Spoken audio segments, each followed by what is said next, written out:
ओम। सभी को नमस्ते, प्रणाम। आज हम जिस वैश्विक महामारी कोरोना से पूरा विश्व जूझ रहा है उसी के संबंध में कुछ चर्चा करते हैं कि किन किन वस्तुओं को अपनाकर, क्रियाओं को अपनाकर आप घर में रहकर स्वस्थ रह सकते हैं, या कोई थोड़ा बहुत उस रोग से दुखी है या इन्फेक्टेड है उसको आप कैसे ठीक कर सकते हैं। इस समय में जैसा कि आप जानते हैं सांस लेने में दिक्कत होती है, गले में खराश इत्यादि कफ की समस्या बहुत होती है, और ज्वर है वो तीव्र हो जाता है, मस्तिष्क में वेदना बहुत होती है, शरीर कमजोर होने लग जाता है। तो सर्वप्रथम बात करते हैं ऑक्सीजन लेवल कैसे सुधारा जाए। हम भस्त्रिका प्राणायाम करेंगे 5 मिनट, उसके माध्यम से ऑक्सीजन एकदम से बढ़ जाता है। तो भस्त्रिका प्राणायाम, लंबा गहरा सांस लेना और छोड़ना।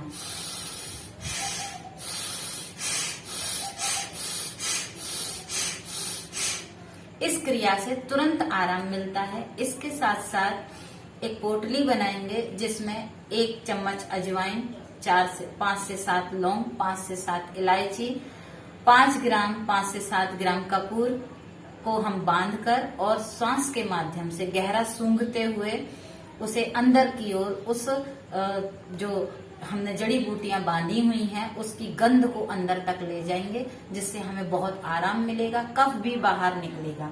इसके अतिरिक्त आप घर में किसी कंडी पर यदि यज्ञ कर सकते हैं आप तो बहुत अच्छी बात है। यज्ञ के माध्यम से आप शुद्धिकरण, सैनिटाइज करेंगे अपने घर को, स्वयं को। अगर यज्ञ नहीं आता है तो किसी कंडी पर धूमनी आप लगा सकते हैं, जिसे हम अज्जियारी बोलते हैं।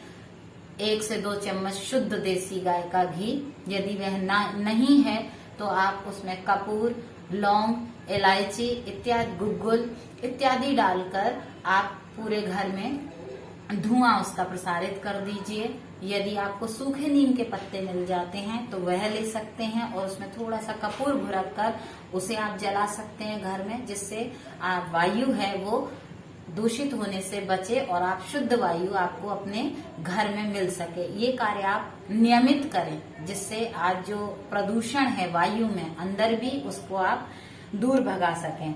इसके अलावा आप भाप के लिए काढ़ा बना सकते हैं जो आप दैनिक पी सकते हैं, जिसमें गिलोय, अदरक, तुलसी के पत्ते, इलायची, दालचीनी इन सबको मिलाकर आप काढ़ा बनाइए, खौलाइए उसको, और खोलने के बाद यदि वो आधा या चौथाई रह जाए तो उसकी भाप भी आप ले सकते हैं काढ़े की, जिससे आपका कफ पिघल कर निकल जाएगा बाहर, और गुनगुना रहने पर आप उसका सेवन कर सकते हैं, पी सकते हैं उस काढ़े को।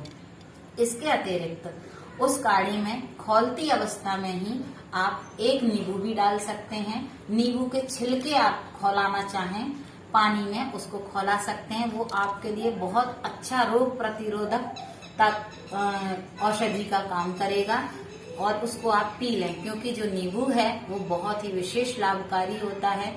जितना भी कफ आपके फेफड़ों में जमा हुआ है वो विभिन्न माध्यमों से बाहर निकाल देगा और आपको एक विशेष बल मिलेगा।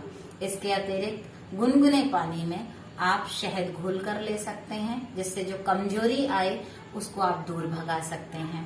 तो इस माध्यम से आप विभिन्न कार्यों से अपने आप को स्वस्थ रख सकते हैं। इसके अतिरिक्त यदि आपकी दोनों नोजिस्ट्रिल बंद हैं, अत्यधिक जुकाम से जकड़ गए हैं आप, तो अनुलोम विलोम प्राणायाम आप करें। किस प्रकार से करेंगे?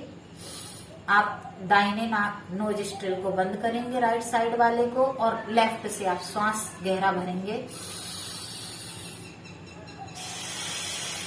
श्वास गहरा भरते हुए राइट साइड से आप निकाल देंगे, और जिस नोजिस्ट्रिल से निकाला है पुनः उससे श्वास भरेंगे।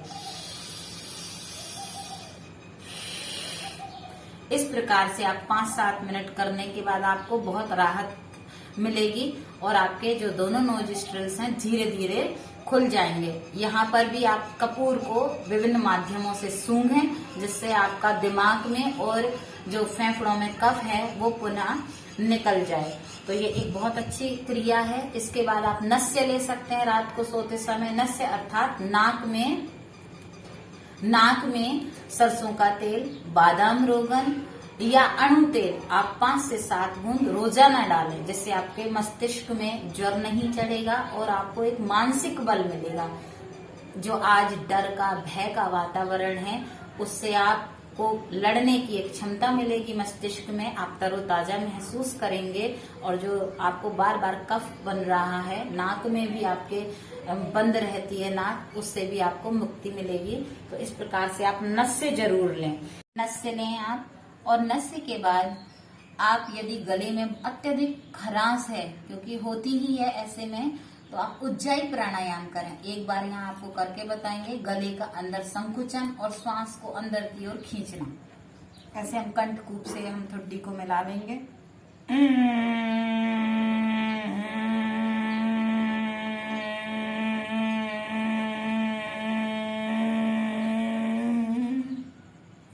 फेफड़ों में भरते हुए कुछ देर बाद बाई नासिका से श्वास को निकालेंगे। ये क्रिया आप 7 बार 11 बार, यदि गले में ज्यादा समस्या है तो अधिक बार करें। और एक कंठामृत बटी आती है पतंजलि से, आप उसको ले सकते हैं। स्वासारी सिरप भी आती है, स्वासारी बटी भी है, आप विभिन्न तरीके से उनका सेवन कर सकते हैं। यदि हड्डियों में, शरीर में अत्यधिक दर्द हो रहा है, कमजोरी महसूस हो रही है आपको, तो अश्वगंधा पाउडर आप ले सकते हैं दूध के साथ। उसके 2 लाभ होंगे आपको। एक तो आपको मानसिक थकान नहीं होगी और शारीरिक थकान भी नहीं होगी। तो अश्वगंधा पाउडर के साथ साथ आप बहुत सारी चीजें और भी कर सकते हैं। भ्रामरी प्राणायाम और उद्गीत प्राणायाम। जो डर का माहौल है, हम एक दूसरे को कैसे हौसला बढ़ा सकते हैं, तभी बढ़ा सकते हैं जब आप स्वयं में आत्मबल होगा। क्योंकि ये एक व्यवस्था है, प्रकृति की व्यवस्था है, हम सबको मिलकर लड़ना है। तो मानसिक बल हमें इस समय अत्यधिक आवश्यकता है। तो भ्रामरी प्राणायाम आप कैसे करेंगे?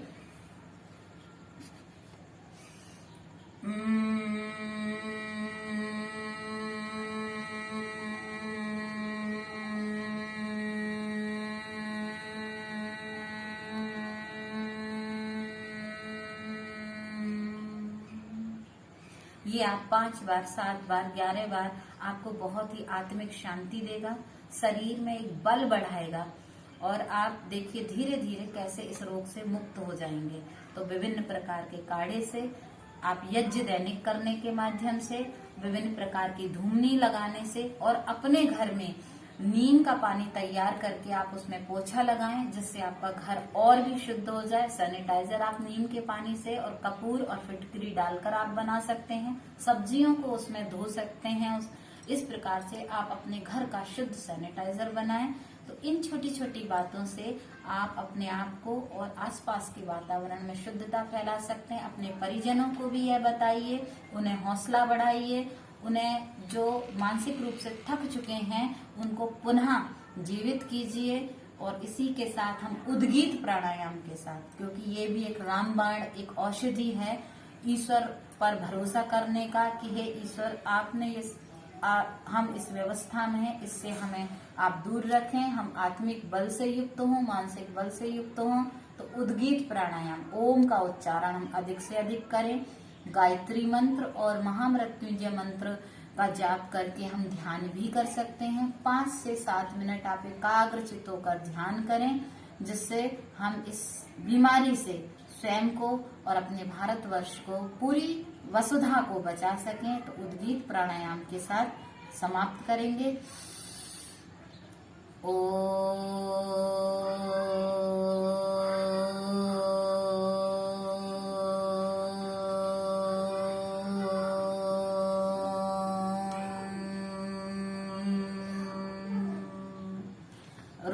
रोजाना प्रतिदिन प्राणायाम करें, यज्ञ करें, विभिन्न प्रकार से जड़ी बूटियों का सेवन करें और निश्चित ही आप स्वस्थ रहेंगे, अपने परिजनों को स्वस्थ रख पाएंगे। इसी के साथ मैं सीमा आर्या आपके लिए बहुत बहुत शुभकामनाएं देती हूँ कि हम सभी इस जंग में अवश्य विजयी होंगे। ओम।